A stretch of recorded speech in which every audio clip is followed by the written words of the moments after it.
mbokk yi asalaamaaleykum ñu ngi leen di ziar di leen nuyu di leen jaajëfal di leen ndokkel ci fan yu tedd yi ñu jóge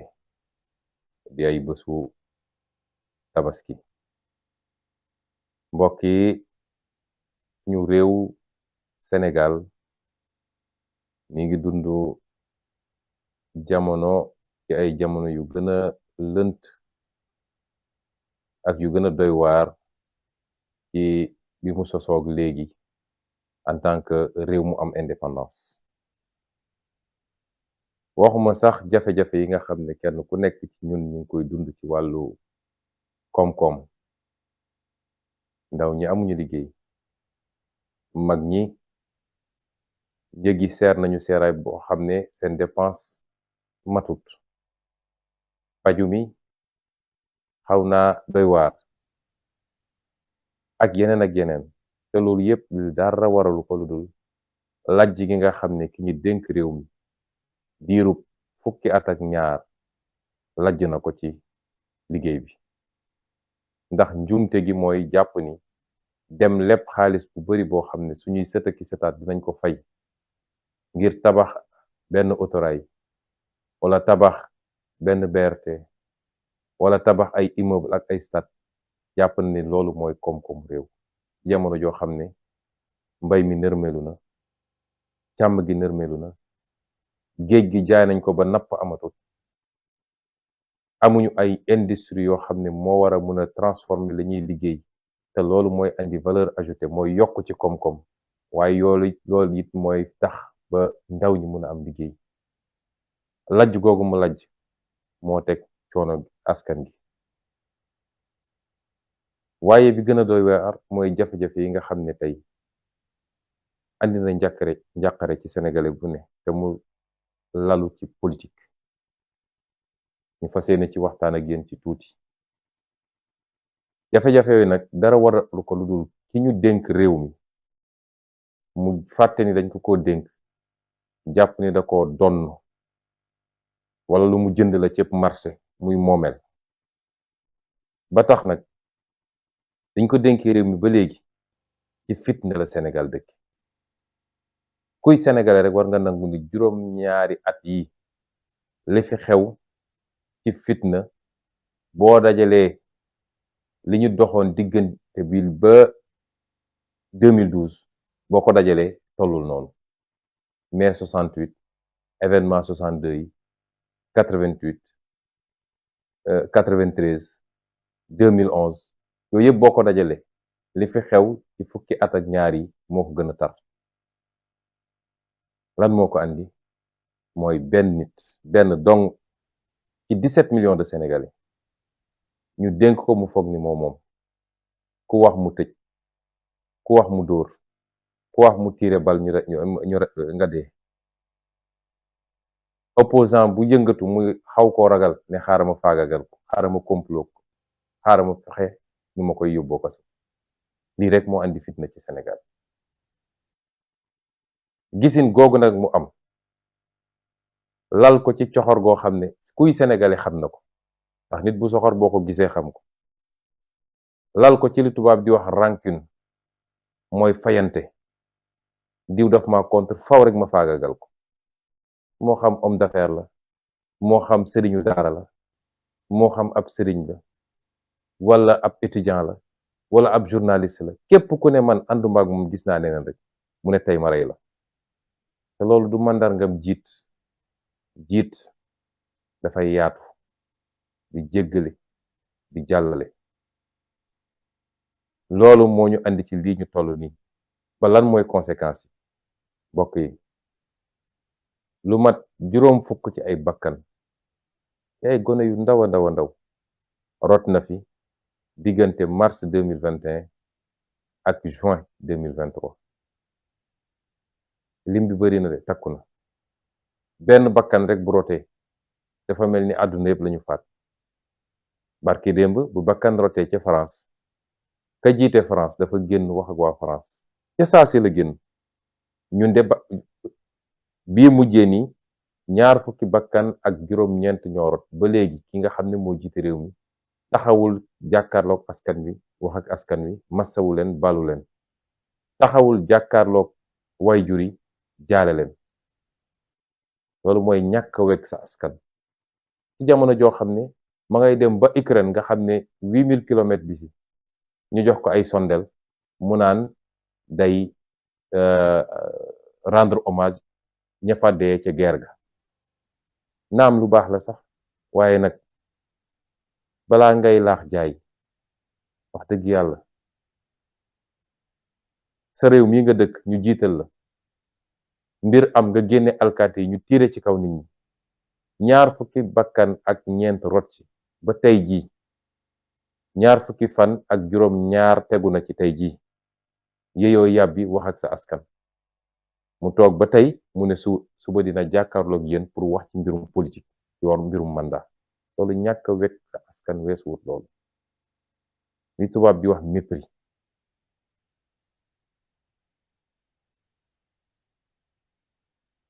loolu màndarga la ci kii ngeen dénk réew mi naka la yoree réew mi lim bi bari na juróom fukki bakkan ak lu tegu diggante ñaari at yi ñu weesu rot na fi te dara waralu ko dul jaay doole boo xam ne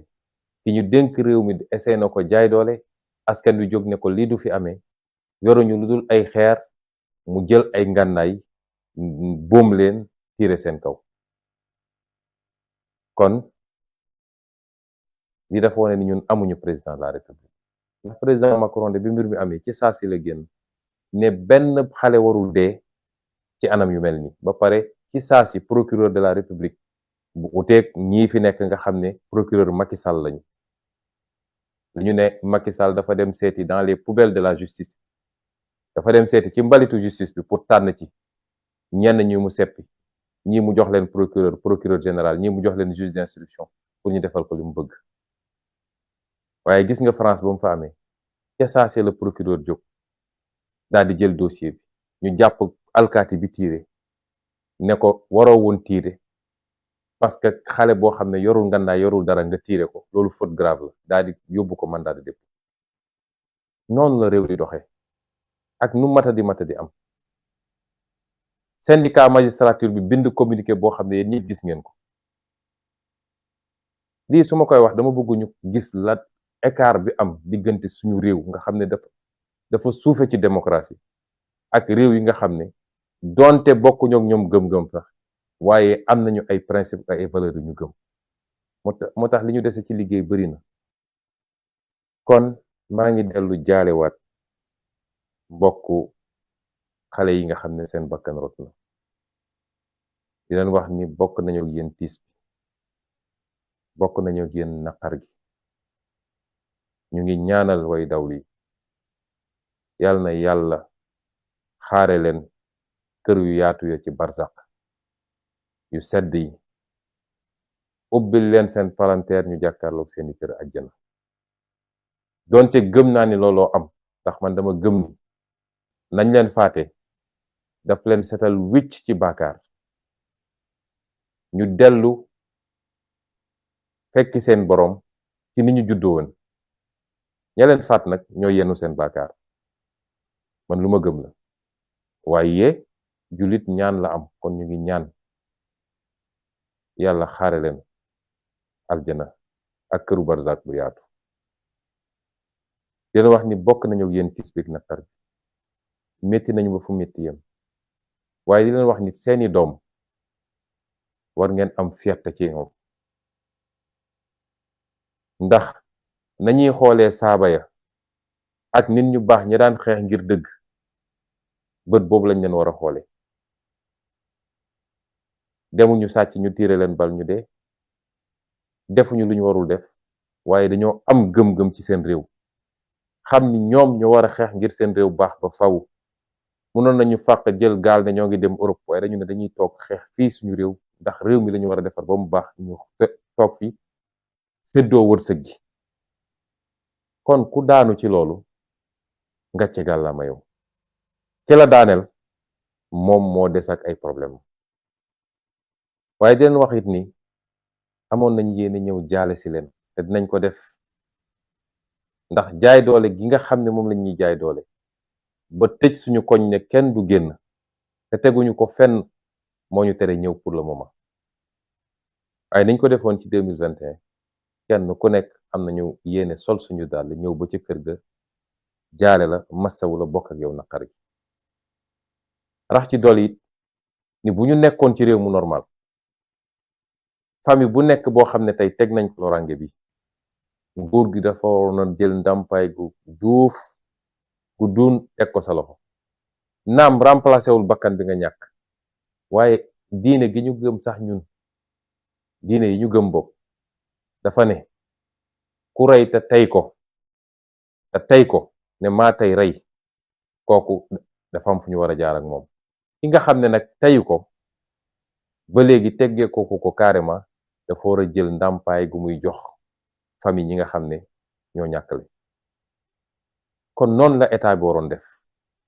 waaye état goo xam ne coxora ko lal jàpp na ni liy xoqatal xale yi mooy ñu ne leen ñaw gis ngeen ku fi génn ñu rey ko te du mujj fenn te foofu la naxee boppam yàgg-yàgg nag bu soobee yàlla état bi en tout cas nun bu ñu yàlla may ñu yegg fi ñu war a yegg état bi képp koo xam ne lor nañ la ci ñu mel anam gu mel nii dina la jox ndàmpaay goo xam ne doonte remplacé wul li fi jóge waaye dina wàññi naqar gi ak coono gi mbokk yi bu ma waxee ci ñi nga xam ne seen bakkan faat nañ ko ci caaxaan ndax lii lépp caaxaan a ko andi caaxaan goo xam ne moom président Macky Sall ci boppam moo nekk ci gannaaw moo ko suuxat ndax dossier judiciaire yi yëpp liñ leen doon bañal ma waxoon leen ko keroog may nekk Ziguinchor mooy lii ñoom xam nañ ni du dëgg moom Macky Sall xam na jot na rapport de gendarmerie bu ko ne lii du dëgg déglu na audio yi génn yëpp mu xam ne lii du dëgg waaye bëgg a faagaagal Ousmane Sonko te dama bëgg nag wax sénégalais li tax Macky Sall kut ka kut mu ne il faut ma fexeel Ousmane Sonko parce que diggante mag man dafa mujj jëm ci mbañeel man bëgguma di wax ci nit sax waaye nag Sénégal fi mu toll nii ku ko bëgg ku ko bañ li ëpp ci problème yi mu ngi tënku ci diggante ñaari jëmm yooyu kon il faut ñu wax ko man duma yoruma jikko mi kër mooy duma su ma toogee ne duma tudd diw duma wax ak moom te saa su ma toog wéetee maa ngi fexe nu ma ko rendee di yónnee ay nit ci télé yi pour ñu saaga ko di manipuler ay juge pour ñu tëj ko kaso di complot ci moom déedéet man su may wax ci nit dama koy wax mu dégg duma ko jëw ndax gannaaw yàlla amul ku ma ragal kon relation boobu dafa dem ba ci côté moom dafa mujj jur mbañeel xam ngeen li tax mbañeel googu mooy président Macky Sall dafa jàpp ni méthode bi mu utiliser woon ba tey ku wax mu tëj ku wax mu dóor adversaire politique bu ko jaaxal mu faagaagal la yàlla dafa def bu mu yegsee ci sama jëmm ji la askanu Sénégal yëpp taxaw ne ko lii du fi amee foofu la lajjee ba tey ji loolu nag moo ko métti toujours damay wax sénégalais yi ni combat bii du combat wu Ousmane Sonko am na ñuy def njuumte boobu jàpp ni mbirum Ousmane Sonko la nee nañu sax dañ naan man 3e mandat bi mooy sama xeex waaye leen sama new ci déedéet bu dut woon Ousmane Sonko ak ñi ànd ak moom ci askan wi taxaw jàkkaarloog Macky Sall depuis mars 2021 kon jamono ji ñu toog kenn du toog ñu naan ragal na déclarer 3e candidature ak ragalu lu ko neex lay def ci réew mi loolu ku ko nangoo ko nangut moo am ñun ab ñag lañu fi mu toll nii ñag ab dëkk ngi nii dëkk gu ndaw la saa su ne gaynde ñëw bëgg a dugg ci dëkk bi pour faagagal waa dëkk bi waaye saa yu ñëwee ñag gi muy fekk foofu clôture bi bokk pour ñu déggul yenn olof yi mooy tax ba du mun a dugg loolu ñëpp dañu war a am intérêt ku jóg rek xool nooy def ba gën a dëgëral clôture boobu nooy gën a def ba ñag bi gën a dëgër waaye ki ne man ci digg dëkk ba laa dëkk bu gaynde bi duggoon ki nekk ci buntu dëkk bi lay faagagal ba tax nga dem bënn benn trou ci ñag bi boo moytul bu gaynde bi ñëwee dina romb lépp yow lay njëkk a fàdd.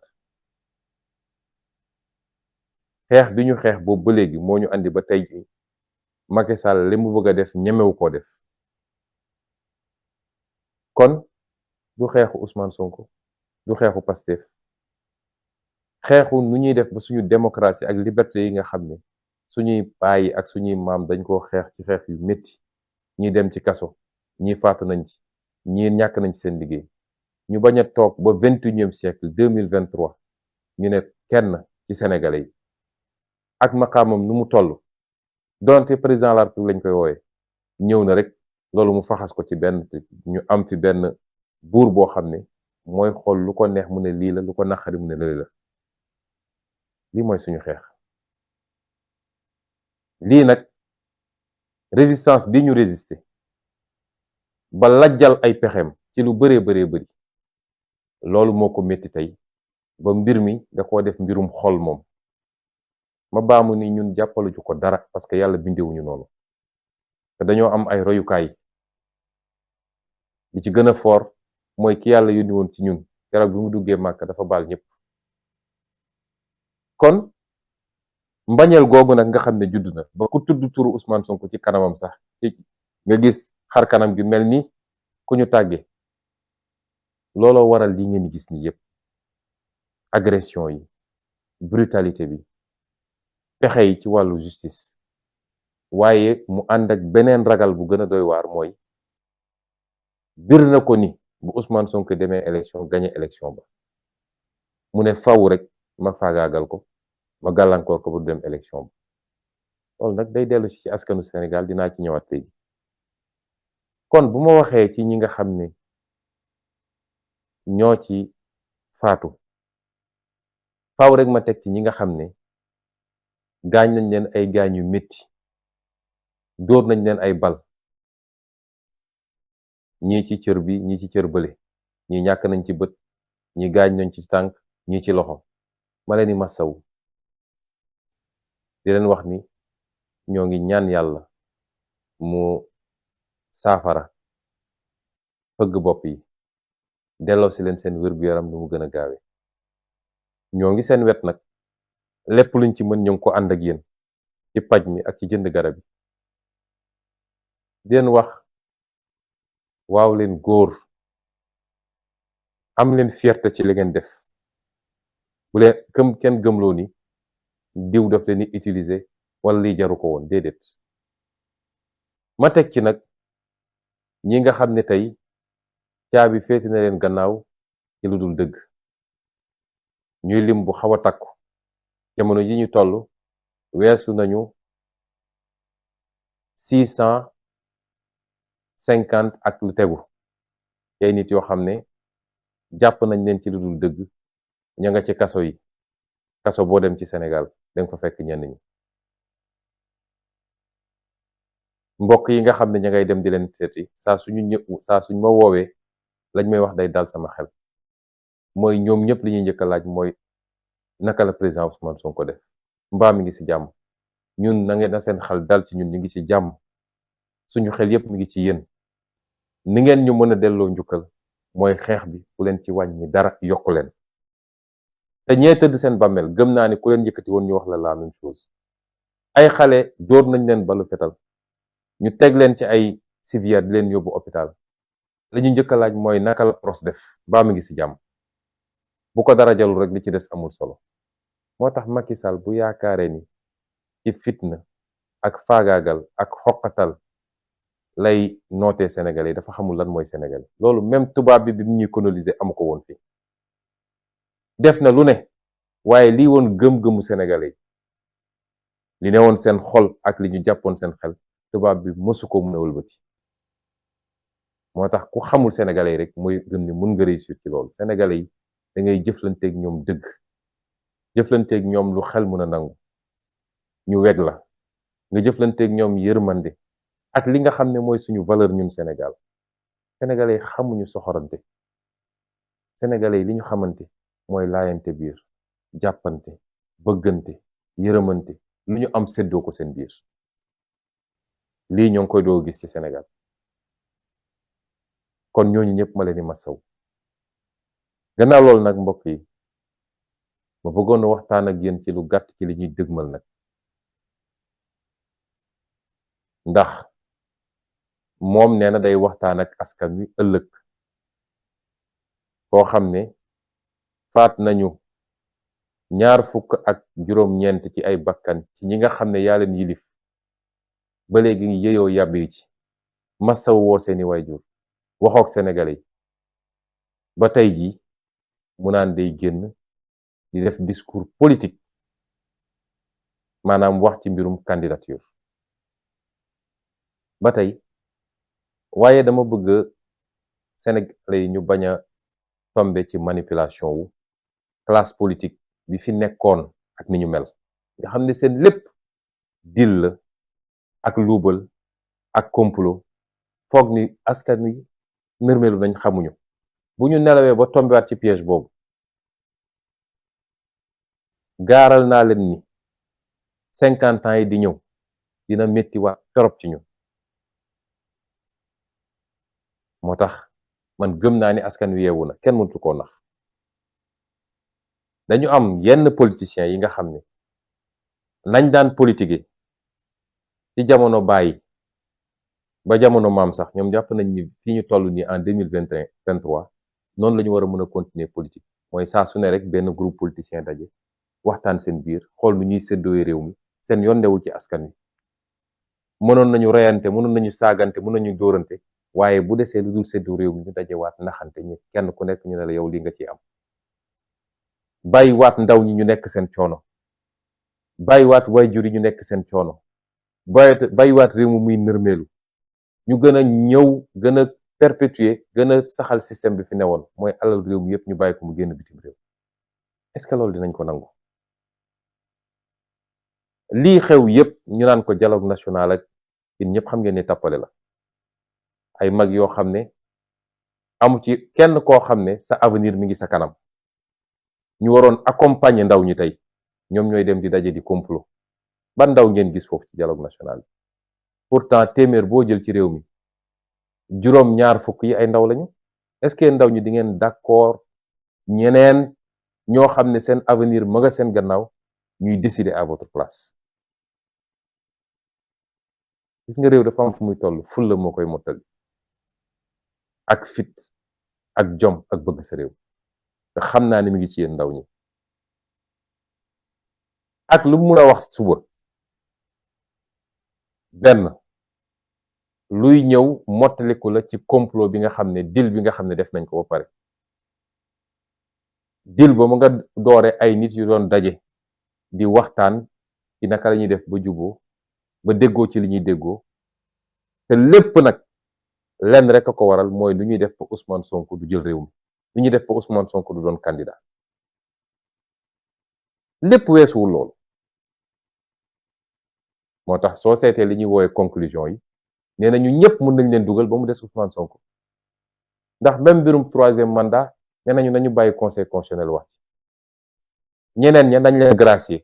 nañ leen ba pare sax léegi nañu modifier benn article rek ne léegi ku ñu gracier mun nga bokk loolu mooy ne ñëpp bokk ba mu des Ousmane Sonko est-ce que askanu Sénégal dina nangu loolu ay mag ñu dem toog di complot contre benn nit boo xam ne sàccul fenul reyul violewul waxtaan ak askan wi ci programme ak ci xel ba li ëpp ci askan wi jàpp ni kii bu toogee réew mi soppi ay nit dem daje ne ñun ñoo koy tere nit ñoo xam ne matuñu 0,01% de la population est-ce que war nañ koo nangu ñun au nom de quoi premier acte bi mooy woon daje ci ay daje yoo xam ne rencontre secrète la mooy les fameuses rencontres de minuit ku nekk di raser mur yi ñi dem Mermoz ñi dem Palais ñi recevoir ay émissaires ñu waxtaan ba tënk li ñuy tënk ñu ne léegi loolu naka lañ koy formaliser naka la ñuy def ba génne ko ci peuple ba du niroog dil ñu ne nañ dem def dialogue national bu ko defee ñu ne ñëpp daje nañu waxtaan nañu déggoo nañu li loolu mooy woon deuxième partie bi troisième partie bi mooy lii président de la république ne léegi comme loolu yëpp am na dinaa génn nag wax ak askan wi dinaa dellu si wax bi léegi 4e partie bi mooy doon ci fan yu néew di ngeen gis ñu convoqué assemblée nationale d'urgence, procédure d'urgence, gaaw leen génn lii dafa yàkkamti pour la ñu tënk ñoom ci seen deal ñu voté ko rapidement assemblée nationale. Comme am nañu majorité boo leen boolee ñoom ñu bokk deal bi yëpp am nañu majorité, peut-être mat nañu léegi 75% assemblée bi, ñu dem gaaw voté loolu ne waaw institution yi marché na, assemblée voté na, pouvoir exécutif proposé na, assemblée voté, kon daal fii amul dara lu ñu fi wax. lii moo nekk di am fi mu toll nii. nee na nag ëllëg day wax ak yéen, wax gi ñaar la mën a doon. ma bëgg nag ñu bañ a tomber ci piège bi, moo tax may waxtaan ak yéen tey jii. ñu bëri dañ ma noon bàyyil ba mu wax nga doog a wax, man leen déedéet, man li ma bëgg a wax askan wi il faut mu jiitu ba nga xam ne lu mun a wax ëllëg du bett kenn. ñaar yi mun a wax benn ci ñaar yi la mun a wax, imma mu ne candidat la wala mu ne duma candidat, imma mu ne candidat la wala mu ne duma candidat. bu dee nag dafa ne candidat la, suñ koy jàngat delloo ko ci dil ba mooy ñoom ñëpp dëppoo nañu ni ñoom ñëpp war nañoo mën a nekk candidat ba mu des mennum Ousmane Sonko. parce que du Macky Sall rek moo ragal candidature Ousmane Sonko de, bëri na ñoo xam ne bëgg nañu yóotu réew mi wala yàgg nañ koo yóotu te yàlla xam nañ ni dayo bi Ousmane Sonko am tey ci politique yàlla mayu leen ko. ñu jàpp ni bu Ousmane Sonko demee amuñu benn chance. ñooñu dañoo bokk bëgg-bëgg ak Macky Sall. kon muy firndeel benn parti ci deal bi mooy ñun ñëpp mën nañoo dem ba mu des kenn ci ay complot ci tappale. ñaareel bi mooy mu ne man duma candidat te nañ ko sóoraale lu mën a nekk la. ko am seetlu di nga ko boole ci possibilité yi moo xam 50% la wala 40% la wala 70% la, waaye lu mën a nekk la. loolu it soo ko delloowee ci deal bi ci complot bi la muy firnde mooy wala liñ ciy jublu mooy dina ne man su ma nekkee candidat boo matul réew mi dina métti trop te bitim réew yëpp ngi ma teg bët.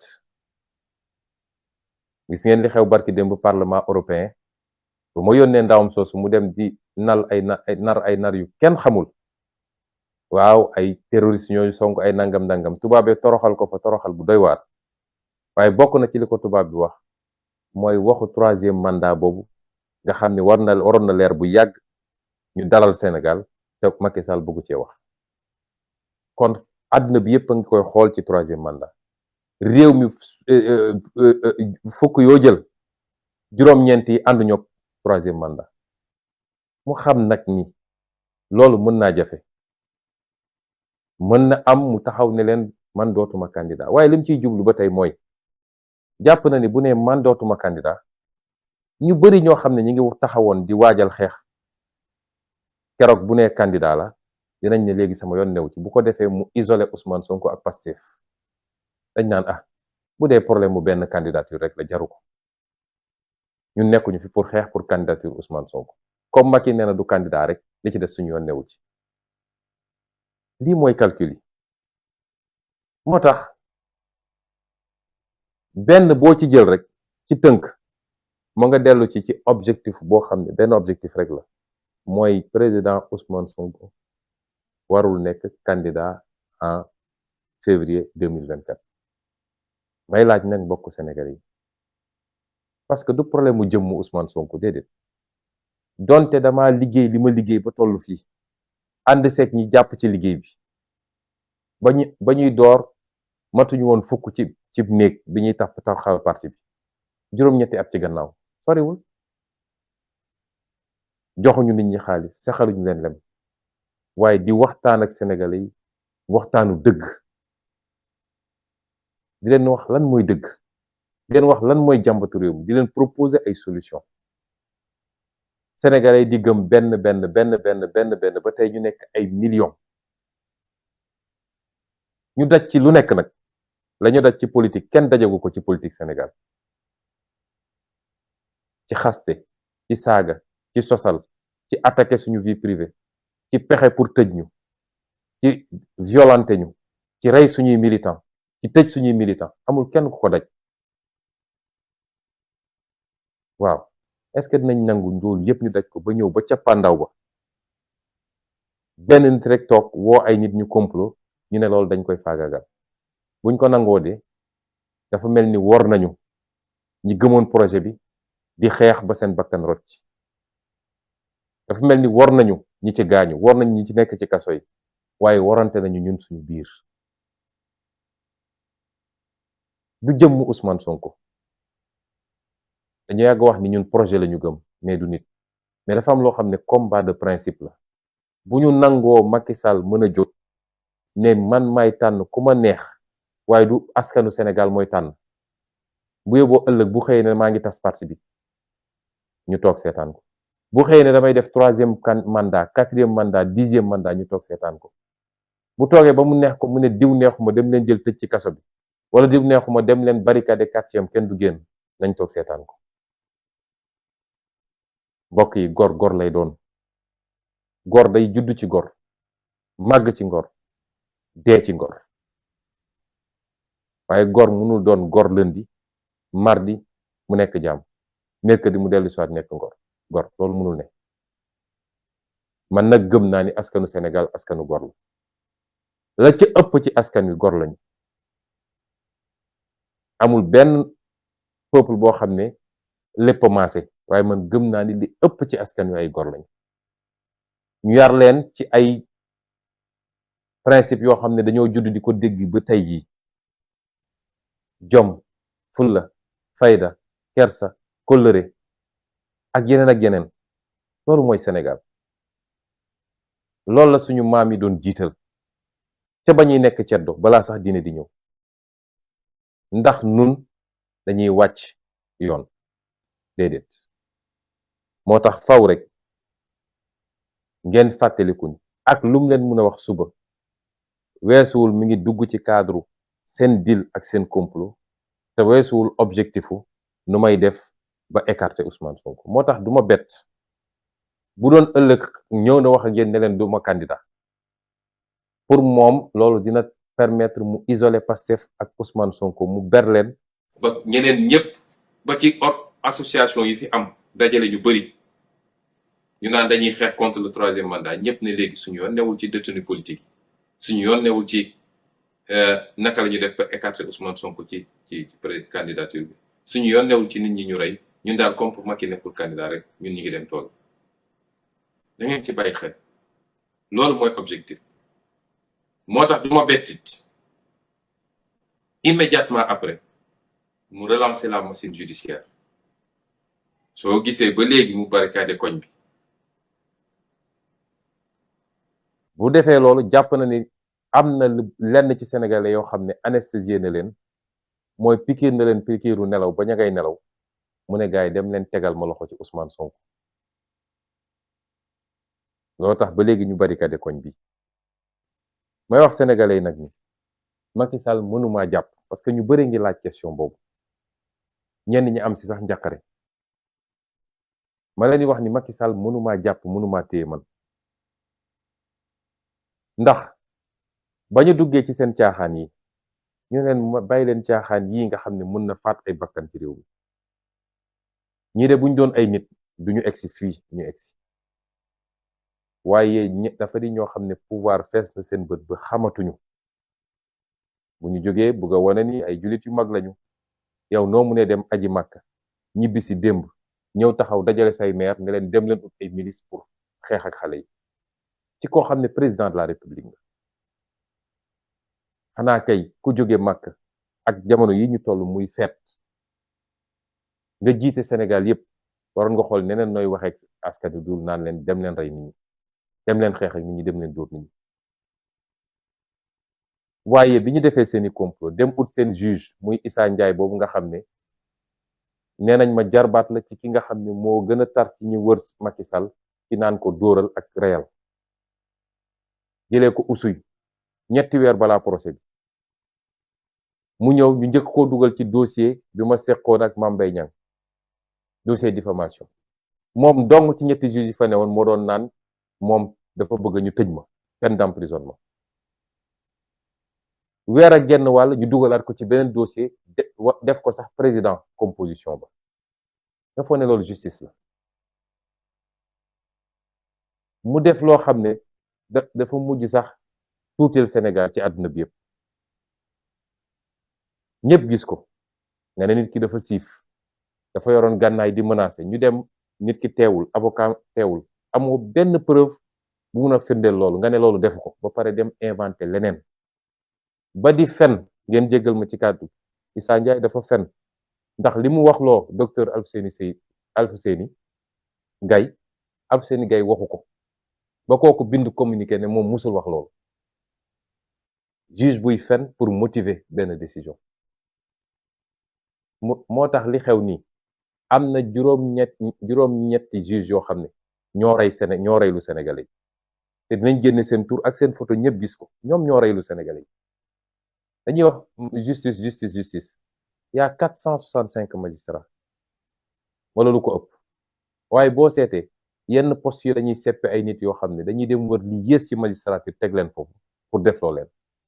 léeg-léeg sax ñu xaw a tooñ magistrat yëpp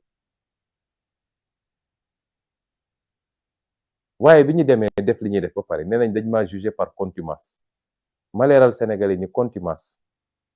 mooy koo xam ne dañ koo jiñ ne moo def ñu wër ko àdduna bi yëpp gisuñu ko kenn xamul fu mu nekk ñu ne kon danañ ko jugé ca ba mu fi nekkul waaye jugement boobu c'est pour rek parce que ci wàllu yoon dafa am lu ñuy wax prescription mooy bu ñu toogee ab diir bu ñu nee diw def na lii ñu toog ab diir jugé wuñu ko day ñaan loolu mënatuñ ko ci toppee ñu ne pour loolu bañ a am nag ki ñu wër fu ne gisuñu ko dinañ ko atte ndiggandiku la daanaka presque mbokk yéen ñëpp xam ngeen bi ñuy def seen jugement man dawuma génnuma réew mi maa ngi woon fii ci biir réew mi ñoom ñëpp xam nañ ci ma nekkoon may génn def samay déclaration kon contumace waruloon mën a am te loo xam ne nee nga contumace la waaye peine bi nga mujj prononcé du peine criminelle peine correctionnelle sax la pour wane rek ñoom ni ñu jaxasoowee waaye li gën a am solo yoon dafa ne article 341 code de procédure civile dafa ne nit bi nga xam ne dañ koo àtte ci contumace déglu leen ma bu baax de dafa am solo nit bi nga xam ne dañ ko àtte ci contumace mooy newu fi gisuñu ko ñu ne àtte nañ ko te ba jamono jëm fi nekkul saa su mu feeñaatee saa suñu doxee ba mu génnaat moo xam moo ñëwal boppam ne leen maa ngi nii wala moo xam ñoom ñoo dem ba gis ko teg ko loxo yoon dafa ne immédiatement à la seconde près jugement boobu nul na jugement boobu amatul jaas na kon jugement boo xam ne nul na su dee dafa condamné woon nit ne kii war nañ koo tëj benn at wala ñaari at wala juróomi at condamnation boobu day annulé ci saa si amatul existeetul kon mënoo koo jàpp la ca des kay mooy nga bàyyi ko mu ñibbi këram nga xool yow kañ ngay programmer waat sa procès moo tax may wax ak sénégalais yi Macky Sall bu dee jàpp day am bu ñu ne procureur moo jàpp de Macky Sall mooy joxe ndigal ji moom mooy joxe ndigal ne dem leen jàpp Ousmane Sonko ku xam justice xam ni procureur ci ndigalu ministre de la justice la nekk ministre de la justice ci ndigalu Macky Sall la nekk kon bu jógoon tey ne mi ngi ñëw jàpp Ousmane Sonko xam leen ni Macky Sall moo ko santaane waaye bu ko defoon tey bu dee 8 heures la ma jàppalu 10 heures war na maa fekkaat sama kër ndax amul base pour jàpp ma amul fu mu ko teg ci yoon pour mun maa jàpp benn fan sax waxuma laa mu naan daf may jàpp ay fan yoon li mu wax dafa jugement ba c'est anéanti nul na dañu war a reprendre comme fi ñu commencé fi ñu tolloon foofu la ñu war a reprendre rek mooy juge d'instruction def na ordonnance de renvoi man maa ngi contrôle judiciaire kenn mënatul annuler contrôle judiciaire bi ndax juge d'instruction bi ma defoon contrôle judiciaire moom dossier bi nangu nañ ko ci loxoom keroog bu mu defee ordonnance de renvoi procureur de la république mënul délivrer mandat de dépôt contre moom étape bi ñu toll président tribunal rek moo mën bu ñu demee ba jàpp date ne procès bi bés sàngam la yoon dafa ne nu mu tuuti ñetti fan balaa procès bi ki ñu accusé dafa war a ñëw présenté wu bu ñëwee présenté wu nag te la président tribunal ne léegi dama koy bàyyi mu dem këram tranquillement bésu procès bi mu ñëw ñu àtte ko wala dama koy téye ba procès bi jeex bu dee condamné wuñ ko mu ñibbi loolu nag nañ ko def saa su leen neexee ndax procès bi bis buñ ko ubbiwaatee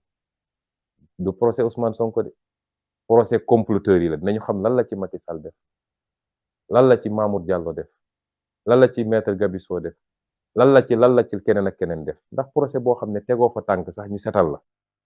ba di inventé leneen keroog bu ñuy taxawaat samay avocat yëpp taxaw ma taxaw di ngeen xam ni sàcc ndënd yomb na lool waaye foo koy tëggee moo jafe kon bis bu ñu nee jàpp nañu Ousmane Sonko te bàyyiwuñu ko ca saasa maa ngi woo askan wi yëpp ñu jóg nañ ko defee woon mars 2021 bañ ma jàppee te teguñu ko ci yoon nañ ko defee ci juin bi ne askan wi yëpp jóg te bii paa nag bu ñuy jóg waxoon naa leen ko keroog ci meeting Parcelles Assainies ba te gëm naa ni ci yoon boobu la ñu nekk bii paa bu ñuy jóg nañu jeexal xeex bi benn yoon parce que mënuñu 6 mois yu nekk 1 an bu nekk mu def li muy def ñu génn ñu faat ci nangami bakkan gaañ ci nangami bakkan ñu demaat toog déedéet bii paa day métti benn yoon rek loolu man maa ko wax muy droit bi nga xam ne peuple bi nga xam ne ñu ngi koy teg lu dul yoon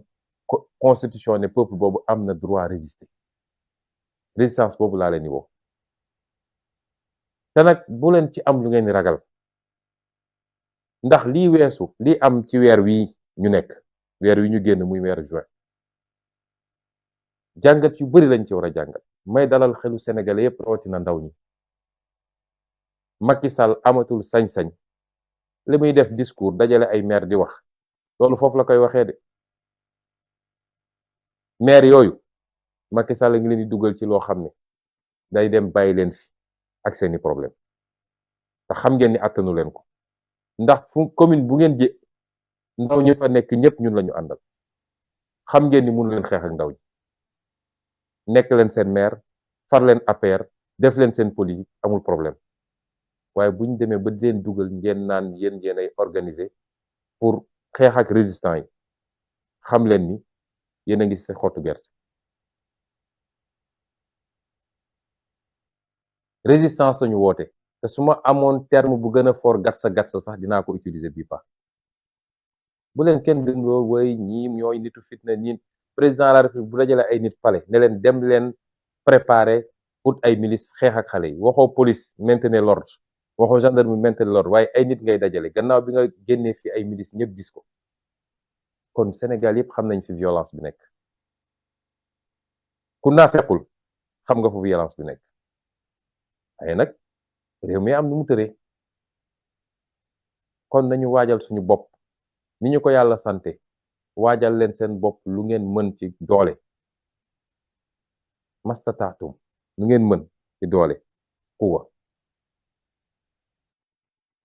bu leen ragalati parce que li fi xew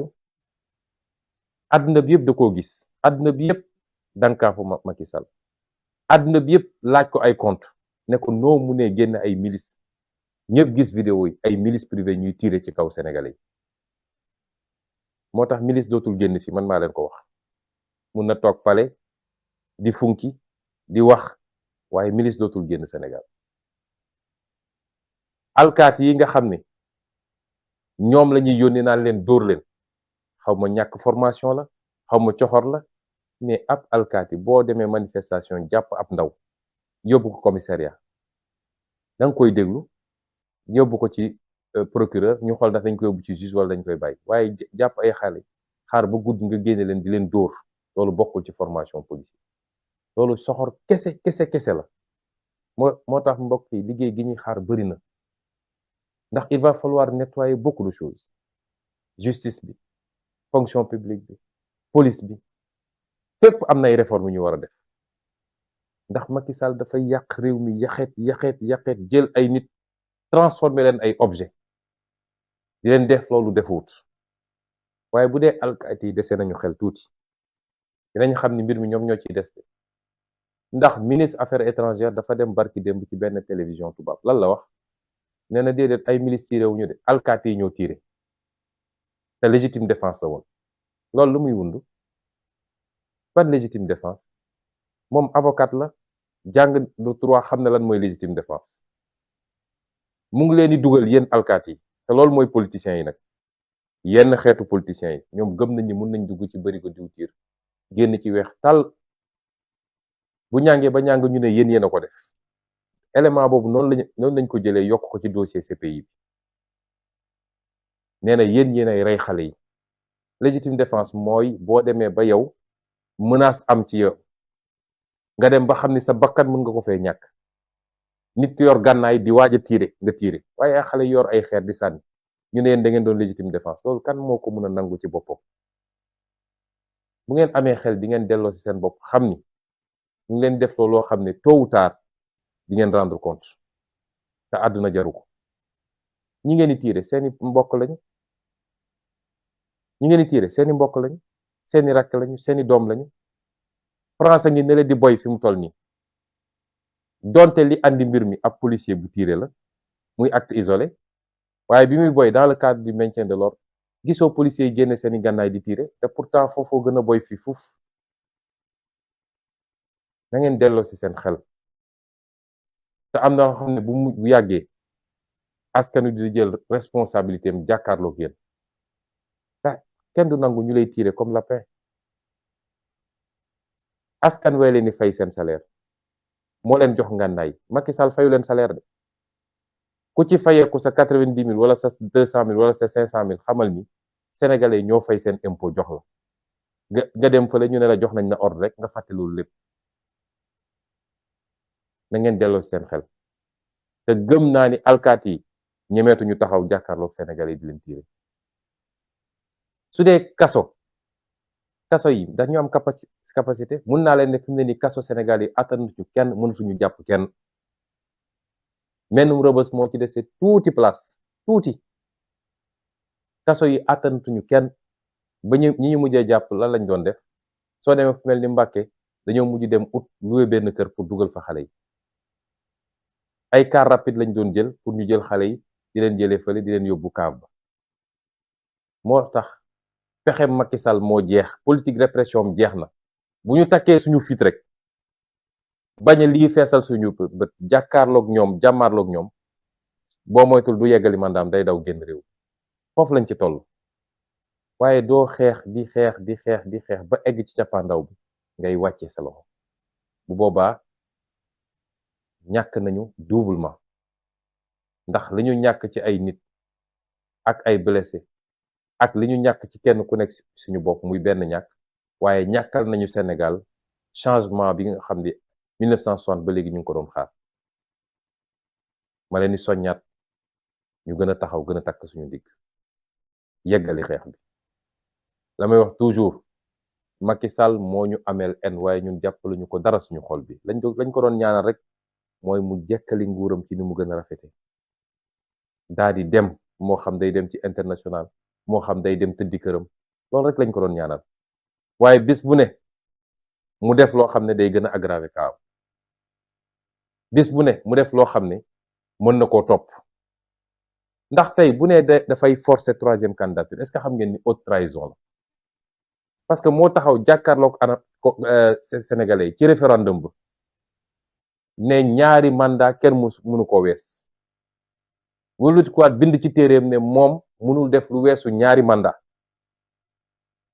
ku ñu élire président de la République nga taxaw ci sa kanam askan wax te li mu wax dëppoo constitution bi nga ñëw jalgatiwaat loolu ba xeex nar cee am loolu haute trahison la te président de la République lenn lañ ko mën a toppee mooy haute trahison bu ko defee haute trahison la moo tax mbokk yi ñu ngi leen di gërëm di leen sant ci déglu bi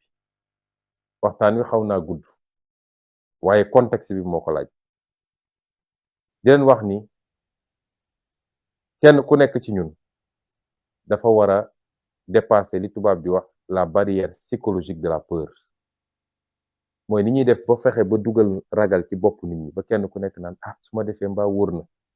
déedéet bu dee Macky Sall yàlla delloo na xelam mu jaar fi sénégalais bëgg mu jaar réew mi jàmm rek a fi am waaye bu defee safaan wa faw rek ñu jóg taxaw jàmmarloog moom ci fan yi di ñëw nag dama bëgg askan wi yëpp jógandoo taxaw ñu organiser manifestation fépp ci Sénégal parce que waruñu toog rek di naan dañuy xaar bu dee jàpp na Ousmane ñu génn xeex wala bu dee tere na candidature Ousmane déedéet war nañoo jóg organiser ay manifestation partout ci Sénégal pour que suñu détenu politique yee ñu jàpp di leen métital ci prison yi mu bàyyi leen lu war la kon nañu waajal takk suñu digg jóg may daaneel nag ci lancer un appel ci armée nationale damay faral di wax ni bu amee ab cër ci Sénégal boo xam ne Sénégal yëpp dañoo dëppoo ci cër googu ñëpp a leen naw ñëpp a leen bëgg ñëpp a leen respecté kenn mësu leen critiquer ku leen critiquer sax nit ñi dal seen kaw bu amee cër boobu mooy armée nationale du Sénégal ngalawaay génération armée bii fi nekk rawatina ñi ko jiite bu leen nangu loolu ñu yàq ko bu leen nangu Macky Sall gannaaw bi mu yàqee justice bi yàq administration bi yàq segment société bi yépp lii ci xaalis ku muy joxe lii ci xoqatal ak leneen bu leen nangu mu yàq suñu armée nationale ndax mooy suñu dernier rempart de ñun ñëpp dañuy wax rek waaye armée nationale mooy suñu dernier rempart mooy garantie wu sécurité ak stabilité réew mi te loolu bu amee ba ñëpp naw leen doxalin la goo xam ne ñi leen jiitu woon ci armée dañ koo doxal fii léegi yéen a nga ca fële ci àll ba di xeex ngir réew mi ñu bañ koo xar ñaar wala agresseur jóge ci biti ñëw agressé yéenay suñu roy waay ñun ñëpp bëggoon nañu nekk militaire fii léegi yéen a ngi nekk ci àdduna bi ñu leen di yebal ci casque bleu wala casque blanc Nations Unies ngeen dajeek soldaaru àdduna bi yëpp ñëpp naw seen professionnalisme vous faites notre fierté mooy yéenay suñu royukaay waaye suñ leen dugalee nag ci géopolitique intérieure mooy lii xew diggante acteurs politiques yi fii ci biir Sénégal bu boobaa nag yéen a ngi yàq réputation armée suy wax ci li xew ci biir réew mi warul weesu dem ba gis ni yàq am na te kiy yàq mooy président de la république ngeen ne ko tegal lii ci suuf général Jean Alfred Diallo mi fi nekkoon chef d'état-major des armées ma koy fàttali kii nga xam ne moom la yàlla teg tey muy général muy semga général Cissé Mbaye Cissé ma koy fàttali ni général Jean Alfred Diallo événement 1968 suma juumul bi réew mi jaxee ba jaxaso dafa bind benn bataaxal bind ko président Senghor ne ko duñu nangu ngeen faagagal askan wi te nag dinaa la jox ay tegtal ak ay ndigal parce que loolu mooy rôle armée bi sa gouvernement bi dafa bëri te ay politiciens rek a ci nekk liggéey luñu askan wi dama bëgg nga wàññi ko gannaaw boo ko wàññee na nga seet ay technocrate ay nit ñoo xam seen xam-xam màcc na ci liñ leen doyee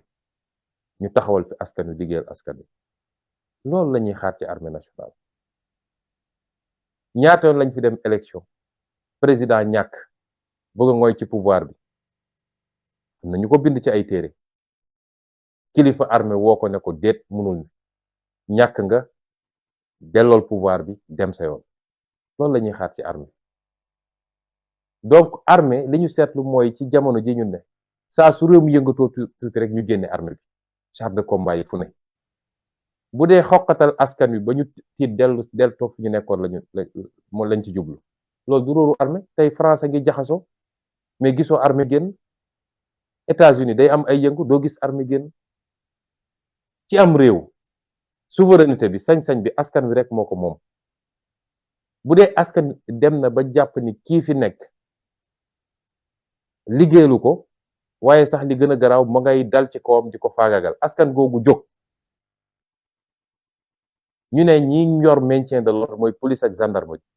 askan wi dem ba ëpp doole police ak gendarmerie bu dee askan woowu dafay dox dem palais sax yow armée da nga ko war a gunge encadré ko waaye war ko tere parce que expression souveraineté nationale la loolu mooy cëru armée waaye du di xokkatal askan wi naam ba léegi dégg guñu fu armée tiré ci peuple bi ba léegi dégg guñu fu armée defee naka sudul noonu waaye nag armée rôle am du maintien de l'ordre tey suñu nee armée demal garder ay magasin Auchan wala ñu ne armée demal garder tel bâtiment askan wi ñëw jublu foofu lan la armée di def yor leen grenade lacrymogène da ngeen di tirer ci kaw askan wi wala da ngeen di ànd ak askan wi dox gunge ko mu dem pale loolu mooy responsabilité armée bi ñuy ñaan nag ñi nga xam ne ñoo ŋànk armée bi fi mu toll nii lu baax rek lañu dégg ci ñoom lu baax rek Macky Sall tegu leen fi ngeen nekk fa ngeen nekk résultat wu ay sacrifice keroog bi ngeen duggee ci armée ñu leen di dawloo di leen ruleloo di leen dóor ngeen di jàng boole si dama naan toujours loo fi gis ci Sénégal armée moo ci gën a mat nañu ci yaram mat nañu ci xalaat intellectuel yu gën a mag ñi ngi ci armée bi aujourd'hui di làkk langue yu bari am ay diplôme ay doctorat ci fànn yu bari la ngeen yor président de la république yoru ko loolu ngeen daj ko di ci nekk di formé wu ci xel ak ci yaram ba egg fi ngeen egg kon kii signé décret nommé la semga wala nommé la bërëb sàngam wala bërëb sàngam yàlla da koo jaarale ci moom rek nga war a am loyauté nag sa digganteeg moom waaye loyauté boobu warul yegg ci mu def loola loo xam day këpp ci askan wi déedéet ñu ñaan armée Sénégal mu fàttaliku loolu te jëmmal li nga xam ne moo tax askanu Sénégal naw ko di daaneel nag ni askan wi war na xam ni Macky Sall li mu mënoon mënatu ko ndax dañ ko bàyyiloon terrain international muy wër di yàq suñu der naan ay salafiste lañu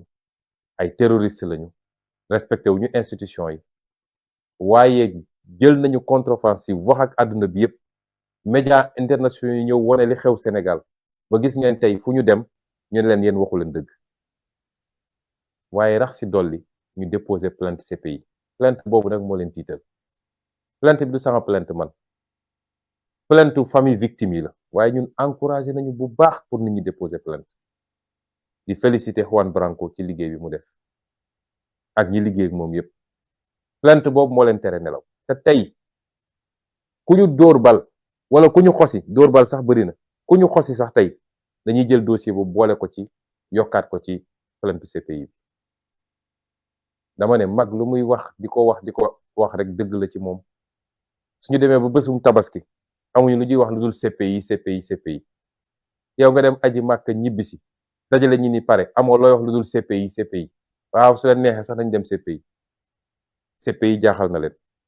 te commencement kese la ndax yemuñu ci CPI kon bu kenn ragal ci Sénégal bu taxaw jotee nañu taxaw ëllëg bu Macky Sall jógee ne maa ngi jàpp ci Ousmane Sonko ci lu dul dëgg tee ko ñaari fan ñetti fan ci lu dul dëgg na askan wi yëpp jóg bu ne damay forcer 3e mandat na askan wi yëpp jóg waaye war nañu jóg taxaw ngir suñuy détenu politique ñu bako ndax buñ ko deful it day continuer de saa su ne day xëy rek jàpp kii soxlaatul sax am lay pour jàpp nit ñi lii laa bëggoon waxtaan ak yéen di leen gërëm di leen sant di leen wax nag ni suñu destin mi ngi suñu loxo de suñu destin yàlla deseluñu dara yàlla bu namee ab mbir day dajale condition yi waaye yow yaay mottali yàlla du soppi cim réew lu waa réew mu bëggul soppi ci seen bopp loolu aaya la juróom ñaari weer moo des pour ñu jël suñu destin en main defar réew mi ba ñëpp ne ñun xalaatuñu woon ni réew mi mun na mel nii àdduna bi yëpp diñu jox xool comme exemple